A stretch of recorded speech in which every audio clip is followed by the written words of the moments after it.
2685 system-hardening-rev.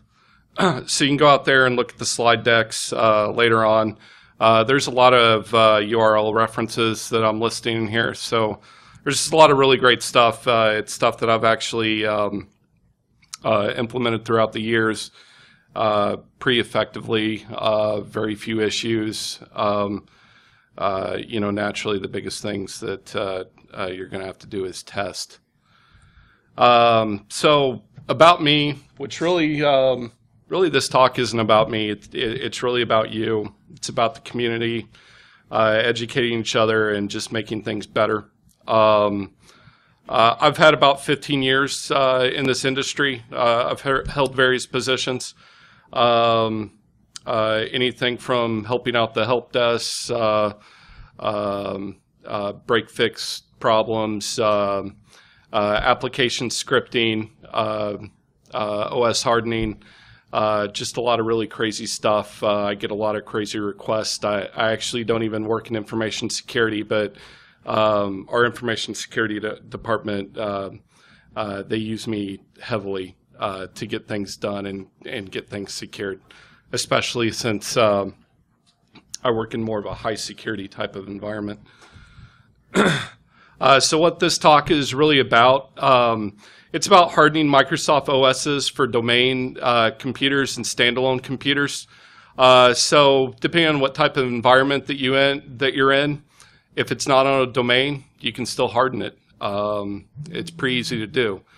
We're also going to be talking about large-scale EMMET deployments. And by large scale, I mean anywhere from 10,000 machines and rolling it out with very few issues. I'm just going to be going through some techniques of what I've used to roll out EMMET successfully with very few issues. I'm going to show you how to approach the Java problem. How many in here are running out-of-date versions of Java on their networks? Just one? Yep. Yep. Don't worry, there's no shame in it. Okay, yes, there is. So probably like you guys and like me, you're kind of pigeonholed. You can't upgrade your Java versions probably because you have a business critical app that that'll break if you update to the latest version. Like everyone, I'd love to have it removed. So I'm going to show you some techniques on how you can really shore up your Java security issues in your organization. I'm going to go through Adobe Acrobat customization. I'm going to show you how to customize it for like enterprise environments or even more secure environments with National Security Agency standards. They do post-hardening guides for Adobe Reader, and I'll have that link out there for everyone as well. Local admin accounts and passwords. How many people in here let their normal users have admin rights? Just a couple. Cool. Okay. So how many of you actually disable your admin accounts, your local admin accounts? Just a couple. How many are set to like static passwords throughout your org? Some. Okay. So I'm going to give some PowerShell scripting on how you can really kind of solve that issue. If we do have time, I will talk about some cryptography. I do a lot of cryptography where I work at. It's about encrypting all the things. So I'm going to go ahead and get started. These are just a couple links for OS hardening. What I use is Microsoft Security Compliance Manager. If you haven't used it, download it. It's free. The only thing I hate about it is it runs on a SQL Server Express backend. You can isolate it. It doesn't even need to run on your network. So I'm going to go through that with the default templates. I don't use default templates. I think they're great. But I'm going to show you what I use, which is CIS standard bookmarks. They're a heck of a lot better. Microsoft, they have some recommendations that I just kind of like to do differently. Another link that you can do, which is a little bit more, I don't know, hardcore, if you will, defense information security. standards. They have their STIGs. You can download those as well and import them into SCM. So a little bit about CIS benchmarks if some of you don't know about them. They're free of charge. They're in PDF format. There's a lot of pages. It's very dry reading, but it gives industry best standard practices for hardening your OSs in enterprise environments. So where to begin? So the first thing I'm going to really kind of flip to is just one of those guides. And one of the search terms that I'm going to use, this is a guide that was written back in 2012. They make newer ones. I like to reference this one because some of the older ones they did like self-limiting profiles on here, which is excellent because some of the newer ones, they really just kind of say, well, do what you feel is really kind of necessary. And I kind of hate that because for higher security type of environments, you need to lock things down more further. So what I'm going to do is I'm going to go through these, not all of them, of course. I would bore the hell out of you guys. Hang on here. So you're going to notice a lot of things with like audit policies. And audit policies, I do SSLF on everything. It's going to make your incident response management a hell of a lot better if you have a compromised when you know what your systems are actually doing. I want to caution you about doing too much logging. If you do too much logging, you're going to be overwhelmed. You're going to get data that you really don't care about. You really want to do the quick hits that matter most to your organization. So if somebody's attempting to brute force one of your systems, you want to, of course, log failures for all that. For instance, here on logon, you want to do successes and failures. You still have insider threats that you got to worry about.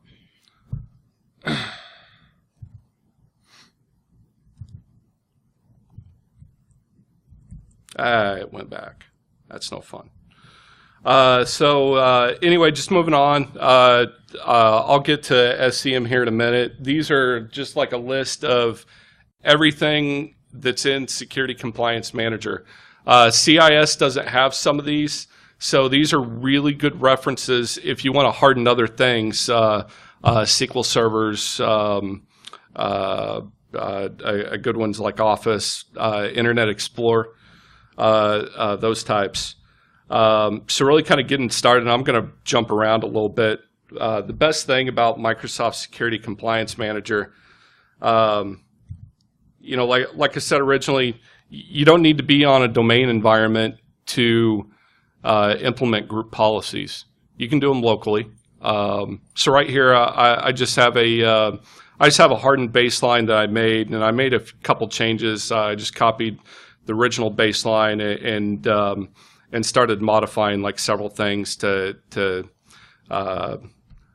make some of the self-limiting profiles really kind of more appear better for you, so you can see what the differences really kind of are.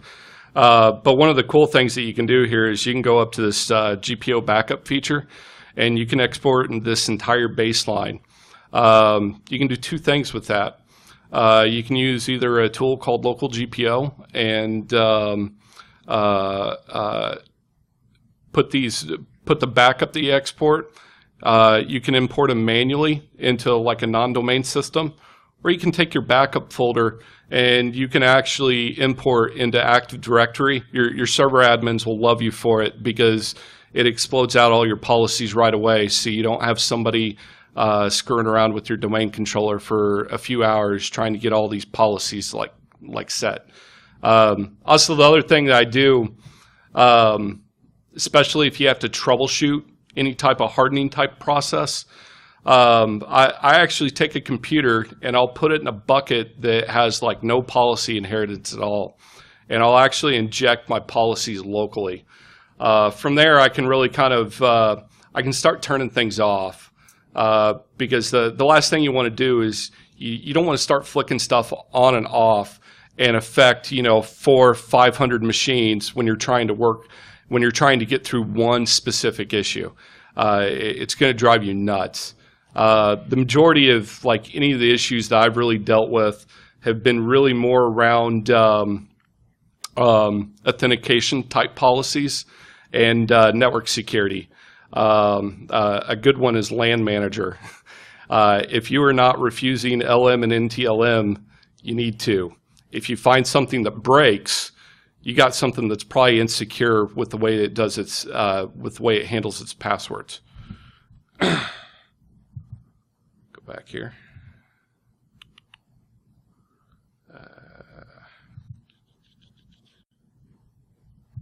I hate this. I made a CentOS demo machine and it keeps on going back. Like I said, you need to first probably inventory your security posture. So if you're doing a little security, that's okay. You can export those policies and you can re-import them into SCM. Whenever you export them out of your Active Directory environment, you just right-click on them, do backups, import it into your SCM. You may notice some weird things go on, like you may notice, hey, why is this policy not here? It's more than likely probably not security related.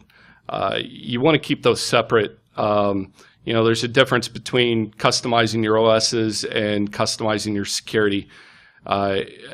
It'll drive you less crazy, especially when you migrate to like newer OSs on your domain controllers, or if you're transitioning to say from like Windows 7 to 8.1.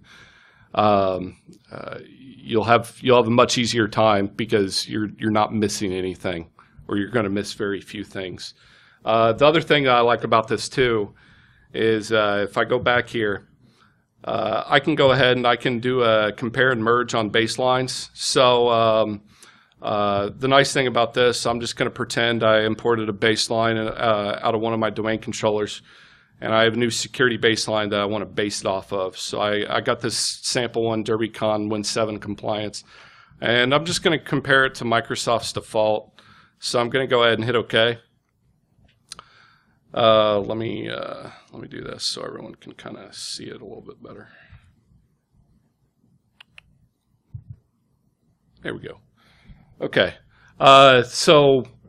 This is great because you don't have to manually go through each one of your security policies and see what's different.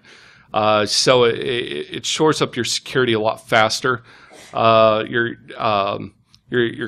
auditor compliance departments are going to love it because you can export these baselines into Excel and just hand it off to them and say, here you go, not knock yourself out with all these pages of policies.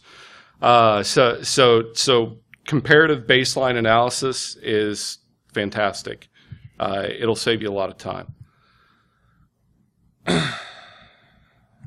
Switch out of here real quick.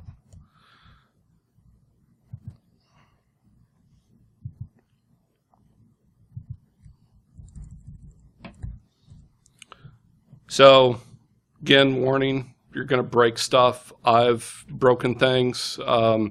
Luckily, they've been in test environments where I've just pissed off IT instead of normal business users out in the field. But you will break stuff. I said this earlier on how to really kind of troubleshoot your hardening issues. Local GPO tool. If you haven't used that tool, whenever you install it, I think I have it on the previous slide here, can actually be found in that bottom location there. After you do your SCM install, you can do it. You can revert back to default out-of-the-box policies. You can do multiple users. So if you want to see what affects an administrator versus a normal user, you can do a multiple level GPO pack and put it in place. It's fantastic. These are just the command prompts you get with the GPOs, with the local GPO tool, and what you can do with it. It runs entirely off of C scripts. So whenever you do one of your backups on your domain controllers, you'll see a long GUID number, and then you can point it to it and inject a policy locally, whatever you need to do. A few other things. The concept of least privilege should always be used. I experienced this in my environment where you went from XP to Windows 7 and people started bitching about UAC. Don't turn it off. You learn to you learn to really kind of grow with it. Limit your admin accounts. Never use admin accounts to browse the internet, do daily tasks on your networks. Use secondary accounts for all that stuff. You're just better off. Auto run should be one of the first things you disable in your org. It's in the CIS policies on exactly where to do that. Enforce the firewall from getting turned off.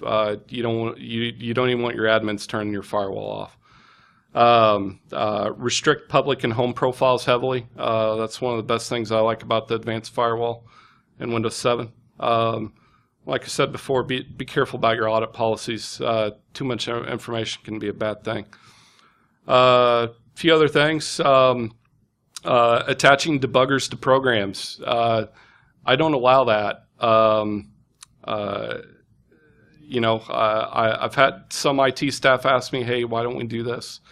And, another thing that I haven't shown you guys, if you haven't used SCM, you can actually go in here and let's see here. Go back to my host. Here's one for restrictions for unauthenticated RPC clients. So you get, I know it's kind of cut off here, but you get descriptions of what it is, the vulnerability that's associated with it, and the potential impact. So that's another thing that really SCM does that does extremely well. So I'm going to get out of SCM here and talk about some more fun things. EMMET. Let me get over there.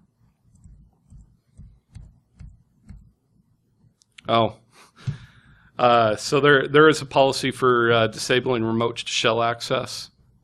You'll be better off without it. Again, it depends on how concerned you are with securities. So yeah, let's talk about EMMET. Who here has deployed EMMET in their organization? Good. Got a few handful. How many problems did you have associated with those rollouts? Any? None? Very few? That's good. I'm just going to go through real quick because let's see here. It's 10:46 and I'm about running out of time. So resources, customizing, scaling, group policy. These are just a couple links. That bottom link that you see here, EMMET, it should say known application issues table. That'll take you out to like a live Excel link, and you'll actually be able to see what other people are doing and what kind of policies that they're either invoking or turning off. You need to avoid these. You do the wrong thing, and you get application crashes, and you have a lot of people calling you real quick. So I never recommend doing popular recommended XML profiles. Vet stuff heavily in your organization. I haven't been using group policy out of the gate. Instead, I'll inject local policies through like registry scripts. And if I run into a problem with the department that I have to change, I can do one of two things. Either I can change it for that particular department, or I can change it for everybody. If you've locked yourself in with group policy, you have to change it for everybody and pray that your stuff still works. So this is just a little bit about using EMMET I'm going to skip some of this stuff here. Again, these slides are out on the internet. So I do want to talk about the Java problem because I know that probably affects the majority of people in here. Java compromises 91% of web exploits. That was from the Cisco ASR. It's just incredible. And they even admitted some of their own apps are, a cause of people not upgrading Java clients. This was code taken from, I'm not going to name the vendor, but it is a very highly respected, well-known vendor that's pushing a really old version of Java through their website so you can access stuff. I run into this a lot. If you uninstall Java and you have admins, you let your users have local admins, all of a sudden they're installing stuff that's vulnerable. It's better to know what you have than to remove it, and then all of a sudden you got a computer that you don't realize is vulnerable. Hopefully you do scanning for that too. So there was a patch that was released in August, default Java blocking. It's called MS01451. If you haven't deployed it yet, you probably should soon. Don't accept the default policies for it. It'll allow users to work around running older Java versions. They will get prompted like crazy, but you need to lock it down with group policy objects. So I'm just going to go in. These are some resources for this particular mitigation. These are the policies. Mainly what I'm doing here, I have trusted sites locked down. I'm telling Internet Explorer to block anything Java related. And then, oh yeah, I have this little zone file right here in a group policy object where I can start listing my websites where I want Java to be ran. So I've locked down trusted sites because if you don't, a quick hit is to just add it to trusted sites. The old Java version will continue to work like normal. You'll probably mitigate about 90% of your problems right here. So download these slide decks and go through them. They have the locations where the policies are and group policy editor, all that stuff. It's 10:50. I'm almost running out of time. You can block Flash too with this in high security environments. So if you're using Internet Explorer, you can block Flash out too with it. Your end results is really this. You may not be able to see it, but Java was blocked because it is out of date and needs to be updated. That's what your end users are going to see. So if you've inventoried all of your Java applications, if somebody goes to this and calls the help desk, either it's a legitimate application or somebody is getting phished, or they just got hit with a watering hole attack. So when they see this message, that's a good thing if they're calling the desk, so they can kind of see what the problem is. Adobe Writer, I'm just going to go through these slides real quick too, because I'm running out of time. I had this stuff up in my VM. If you noticed out at the bottom, there's a link to the National Security Agency website that has Adobe hardening guidelines. The biggest things to do is make sure your users can't disable protected view. That's your sandboxing. There's some other enhanced security features with it too, but the biggest thing is keep it patched, enable sandboxing, don't allow your users to disable that sort of thing. Because Adobe Reader is another one of those high-risk applications that that frequently can get compromised. Admin passwords. This I do want to show you real quick. This bottom link is a link to the SANSEC 505 course. They have some scripts available to download in there. If you like to tinker with stuff, download them. They have a lot of really great resources. One of the cool things that they really do have is they have a PowerShell script, and once you get it up and going, that's local GPO. I want to remove that. Let's see here. Let me go to my admin scripts here.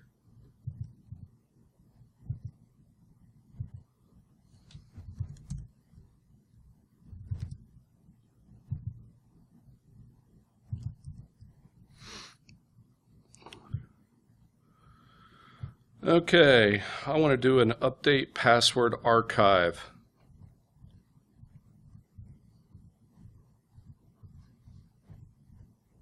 Yeah, just missed it. Okay, let me go ahead and run this PowerShell script. Oh, let me do this the easier way. I have a script in here.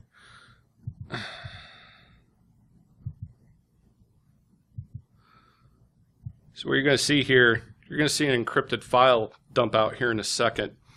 And what this PowerShell script does works based upon private and public key pairs. And it disposes it encrypts it in memory, encrypts it out to a file, disposes it in memory. It's a great tool. So what you can do is I've created another little tool here, just really called I'm just going to call it a password release. Let me run this as administrator. It's gonna tell me, hey, what PC do you want to decrypt the admin password to? Well, this is called Contoso PC. I'm gonna let it run its decryption process. Takes a minute, flushes out the password. I strongly recommend at least taking a look at this if you have static admin passwords throughout your org. You can randomly flush each one to a different password. It's fantastic. Just be careful with your setting your execution policies on your PowerShell scripts. Don't do unrestricted. That'll allow anything to run wild on your network. You don't want to do that. And I believe I just wanted to talk briefly about cryptography.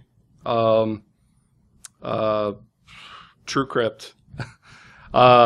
So I've actually talked to a small number of people that were using TrueCrypt in their organizations, and I realized stuff is free, and that kind of seems to be a panacea for protecting your data. I want to advise people to be very careful with this stuff because, you know, there have been warning flags for years over this stuff because nobody knows who the developers are. There's currently an audit going on trying to audit TrueCrypt for vulnerabilities, and the important one's not even done yet, and that is to that's around the cryptanalysis and random number generators.